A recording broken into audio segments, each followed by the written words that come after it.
सुप्रभात विद्यार्थियों। आज हम पाठ 4 वे आंखें सुमित्रा नंदन पंत कविता का अध्ययन करेंगे।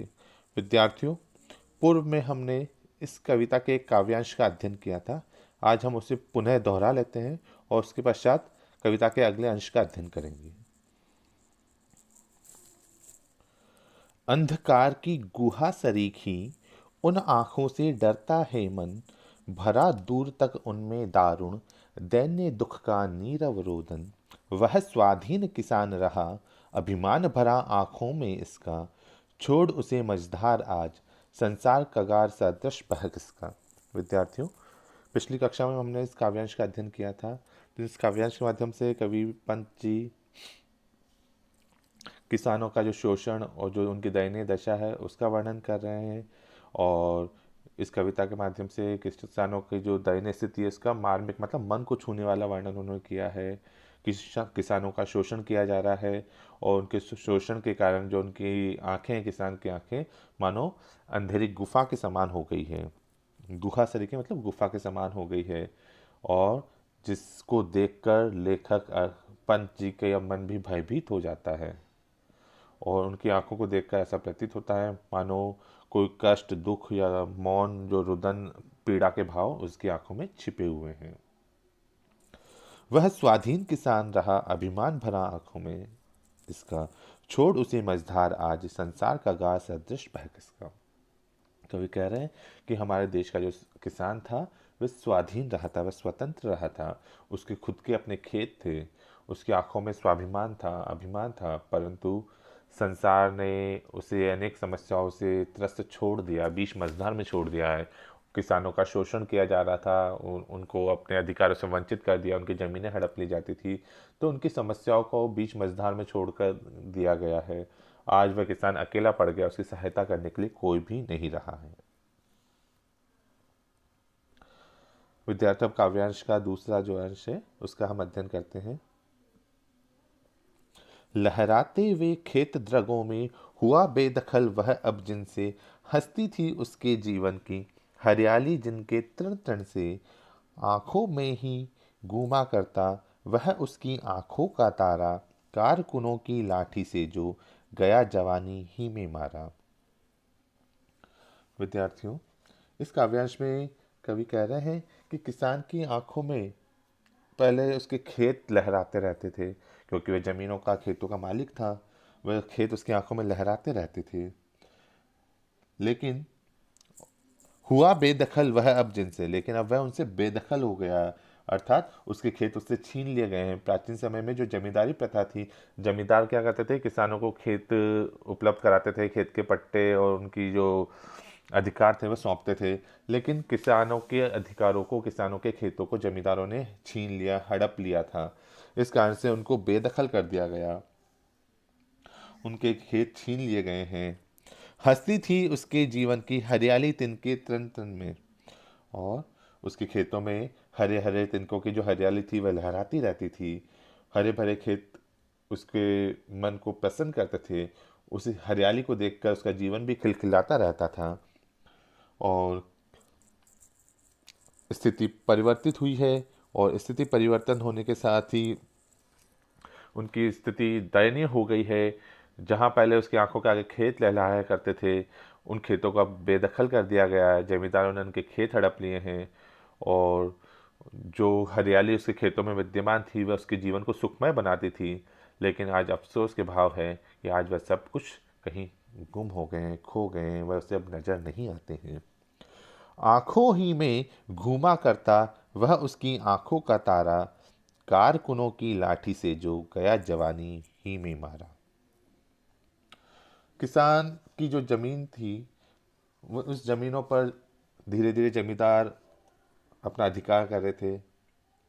जमींदार और किसानों के ऊपर कर्ज होता गया, तो जमींदार और जो महाजन वर्ग थे उन्होंने उनके ऊपर बहुत अत्याचार किए थे। तो उसी अत्याचारों का वर्णन करते हुए कवि कह रहे हैं, किसान की उन आंखों में वह आंखों का तारा हमेशा बनकर रहता था, अर्थात किसान के जो खेत थे वो उसकी आंखों के तारे थे।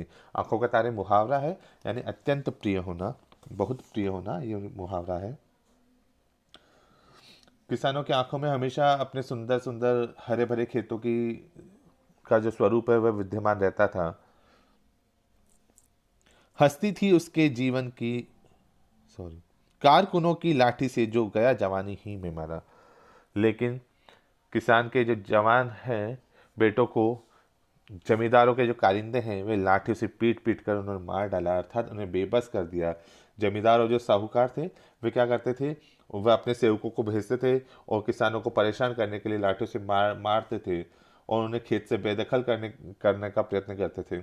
और जब वह बेदखल होने से विरोध करते थे तो किसान के बेटों को जमींदार के जो सेवक है कारिंदे उन्हें मारते थे।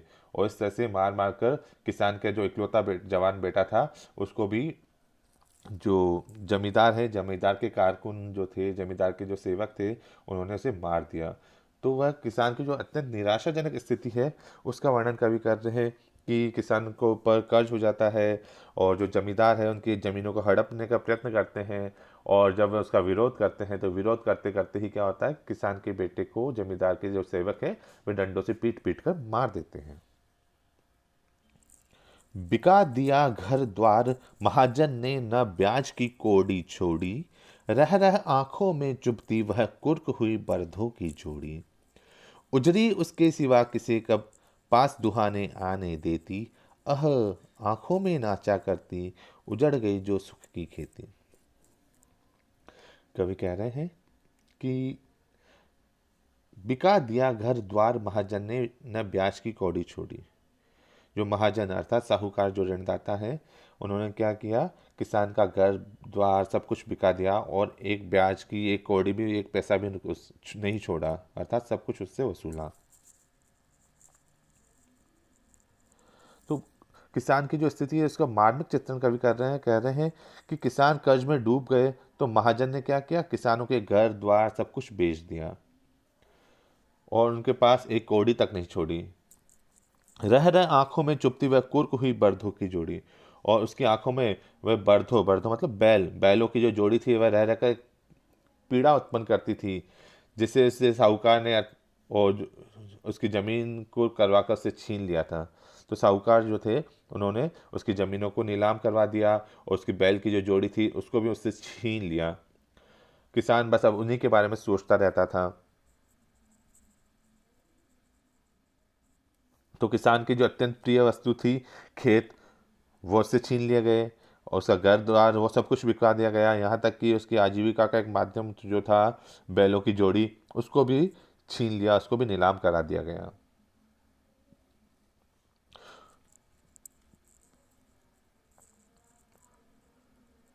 तो ये सारी जो पीड़ा के भाव है उसके आंखों में चुभते हैं, उसे पीड़ा प्रदान करते हैं कि ऐसी स्थितियाँ उसके साथ हुई है, उसको जीवन में एक अत्यंत पीड़ा का भाव हुआ, उसके सारा जो रोजगार का साधन था वह सब कुछ उससे छीन लिया गया था। उजरी उसके सिवा किसे कब पास दुहाने आने देती, अह आंखों में नाचा करती उजड़ गई जो सुख की खेती। उसी निराशा के भाव को वो आगे बढ़ाते हुए कवि कह रहे हैं, किसान की कथा बता रहे हैं, कह रहे हैं कि उजरी नामक जो गाय है वह उसके अलावा किसी और को उसका दूध निकालने के लिए नहीं देने देती। अर्थात कोई और उसका दूध निकालने का प्रयत्न करता तो उजरी कभी दूध निकालने नहीं देती थी, वह किसी को अपने पास आने ही नहीं देती थी। अह आंखों में नाचा करती उजड़ गई जो सुख की खेती। आज भी उसकी आंखों में वो उजरी जो गाय है, वो सफ़ेद धवल रंग की जो गाय है, उसका प्यार उसका स्नेह उसकी आंखों में उमड़ आता है और उसे बहुत पीड़ा होती है कि किस तरह से उन सब से उसे दूर कर दिया गया है।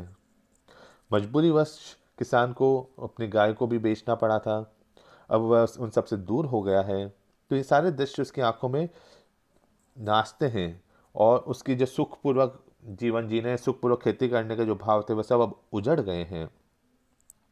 इसी कारण से वह उदास, हताश और निराश बैठा है।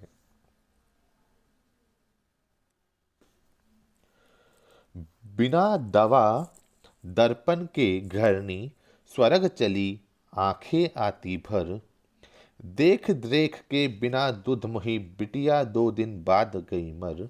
घर में विधवा रही पतोहू लक्ष्मी थी यद्यपि पति घातिन, पकड़ मंगाया कोतवाल ने डूब कुएं में मरी एक दिन। किसान जीवन का अत्यंत मार्मिक वर्णन यहाँ कवि करते बताते हुए कह रहे हैं कि उसकी जो किसान की जो पत्नी है वह बीमार पड़ी। बिना दवा दर्पण के गरनी, गरनी अर्थात पत्नी, बिना दवाओं के उसकी जो गरनी थी, उसकी घरवाली, उसकी पत्नी थी, वह बीमार पड़ गई। और बीमार पड़ने के कारण दवा दारू उसका इलाज नहीं मिल पा रहा था। इस कारण से दवाओं के अभाव में स्वर्ग चली आंखें आती वह, इस कारण से वह स्वर्ग से धार गई, उसकी मृत्यु हो गई, किसान की पत्नी की मृत्यु हो गई। देख रेख के बिना दुधमुही बिटिया 2 दिन बाद मर गई। और पत्नी के मर जाने पर जो उसकी दूधमयी मतलब पीती हुई छोटी सी बच्ची थी, वह ठीक तरह से उसकी देखभाल नहीं हो पाई थी। इस कारण से पत्नी की मृत्यु के 2 दिन बाद ही वह छोटी सी बच्ची भी मर गई थी, छोटी सी बच्ची की भी मृत्यु हो गई। क्योंकि किसान के पास पैसा नहीं था, छोटी सी बच्ची थी, पत्नी की मृत्यु हो गई थी, इस कारण से उस बच्ची का ठीक से ख्याल नहीं रख पाने के कारण छोटी सी बच्ची की भी मृत्यु हो गई।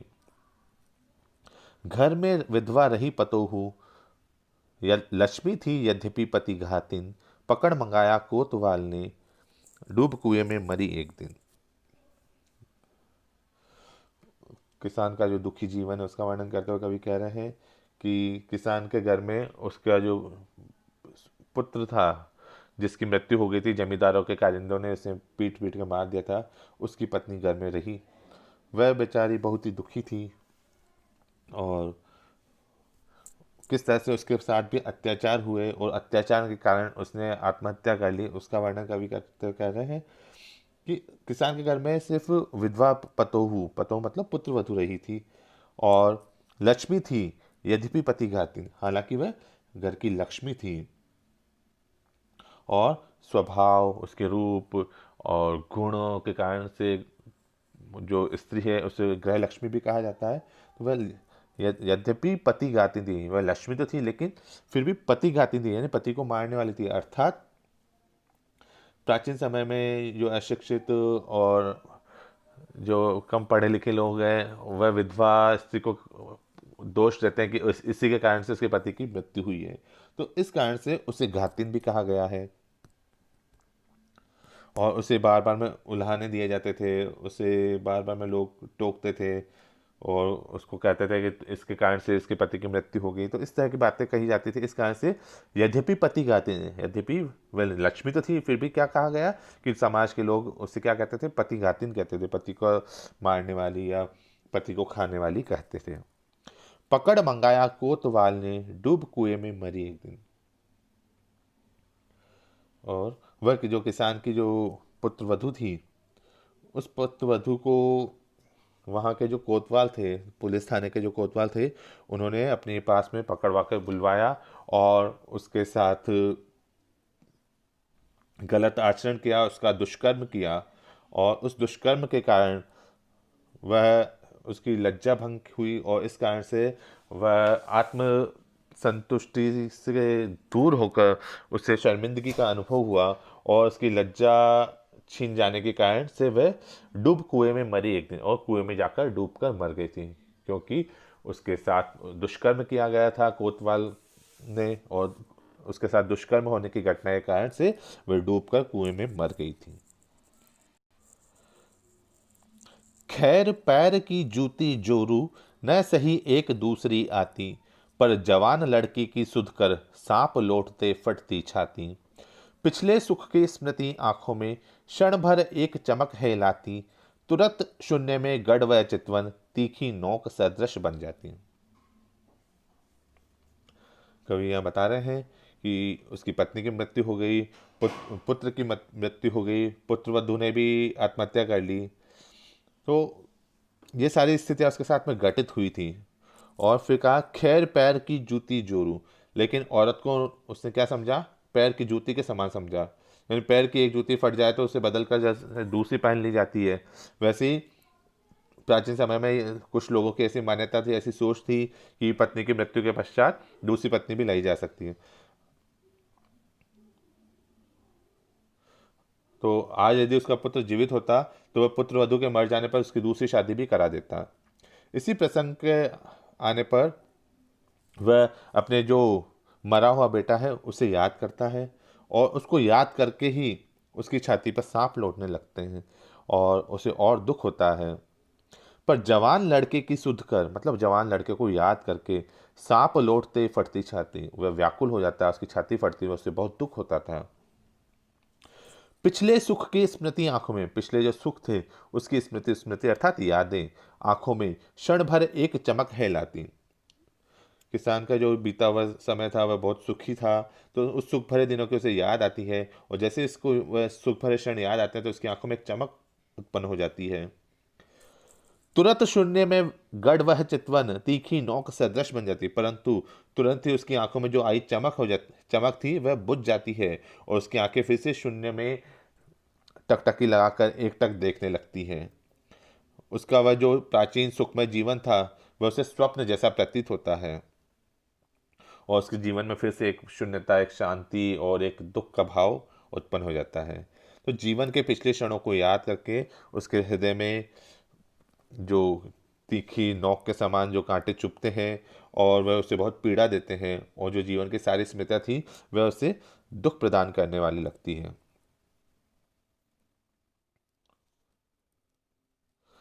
विद्यार्थियों, वे आंखें कविता आज हमारी पूरी हुई है। अगली कक्षा में हम इस व्याख्या से संबंधित कुछ प्रश्नोत्तर और पाठ के प्रश्नोत्तर करेंगे। धन्यवाद।